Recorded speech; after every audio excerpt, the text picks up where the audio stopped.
I wrote Eat Vegan on $4 a Day after watching too many news stories that said you can't eat well on a budget. There was this one particular story of a woman who was morbidly obese loading up her cart with Twinkies and macaroni and cheese. And as I say in the book, the Twinkies made me do it. She was being interviewed by a reporter like I used to be, who was shoving the microphone in her face, and she goes, "You just can't eat well on a budget." And I'm going, yeah, I've been doing this for the better part of 32 years, and you absolutely can. And because I was a consumer and investigative reporter, I'd been tracking the Consumer Price Index for a lot of years, and I had my background at Smith Barney, which was very financially focused, and I thought, I need to put these two careers to good use and really crunch the numbers. And that's what I did. I spent 4 years tracking the prices of foods and ingredients that I thought would go into recipes into a book. And I wrote them down on an Excel sheet, and I just saw that the price of beans didn't go up very much. If anything, maybe a penny over the course of 4 years. So in the book, every recipe has an estimated price based on ingredients that you can find at a big box store or your grocery store. And even if the prices don't match your particular store exactly, these are still the cheapest recipes on the planet. And I really wanted to show, even if you have to shop at a big box store, and the reality is 1 out of 4 people live below the poverty level in this country, so they have to shop at these stores. And I wanted to show that you can do it even there.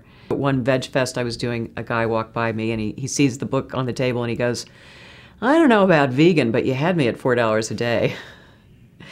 So I really think if you can show people how they can save money, not only at the grocery store, but by avoiding that $100,000 bypass surgery, all of a sudden they're really going to be excited about this concept. And I've really seen that in a number of ways.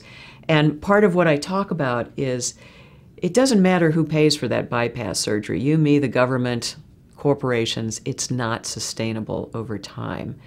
And we have to really be able to stop these preventable diseases from bankrupting this country. And one of the concepts that I really like to emphasize is the $1,000 burger.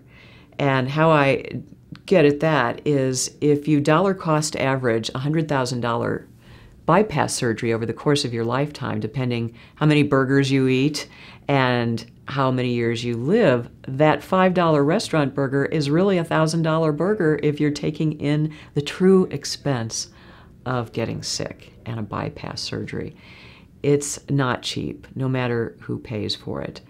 And we really have to understand, I think, that generations are losing each other, and we don't even know it. My parents were so sick and diseased by the time I had kids, they couldn't lift up my kids, let alone babysit them. And I just want to stop the pain and suffering I have seen up close so much all of my life.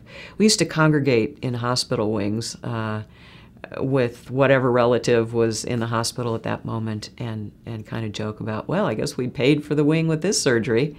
Or we would joke that our hospital visits were actually the site of our family reunions. I think that's really sad, and I don't want that for my 3 daughters.